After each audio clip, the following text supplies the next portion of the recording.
Hey everyone, back again. Had a problem. I went and helped out a buddy of mine and ended up burning up a winch motor. Melted the winch motor actually. Fused it. It was a miniature Chernobyl to say the least. So anyway, so this is my 8274. It's on my Wrangler. And that's the line that I had to wrap because it couldn't roll back in. And so I had to stuff some stuff in there to keep the rain and water out. I think there's some rain that's gotten in there. But anyway, yeah, I don't think you can see it. Yeah, you can see it. See that bearing back there and all those little bubbles on it? It heated the bearing up so much that it melted it. It's bad. So I gotta take this top housing off and replace this bearing. I gotta take these off here, these 3 bolts. And then what I'll do is once I got the bearing replaced, I gotta go down in there and get a gear out that slid on the clutch release, or the gear release for free spool. And then I put a winch motor back on it. So I'll show you what that is and how that's done after I get back. I got all my leads disconnected, they're down here.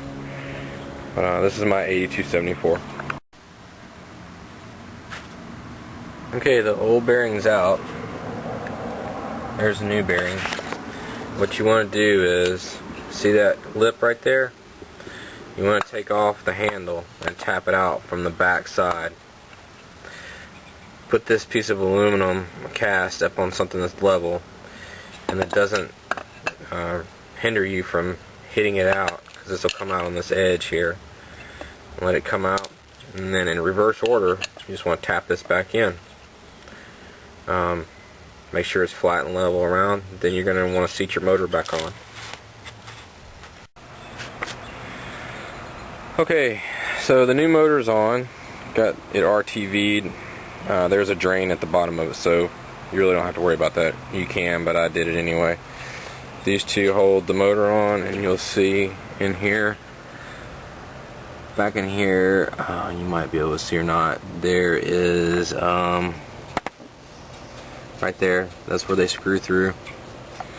And so this spur gear that's going to go on here, this gear, it's going to slide on to this, like that. And then I'm going to reattach that U into it. Actually, you want to slide the whole piece in as one. And then that will give you the ability to put the whole assembly back on. After that's done, then I'm going to attach my leads, put my housing back on, hook up my ground. Oh, yeah, I forgot to hook up my ground. I need to put one of my grounds on here.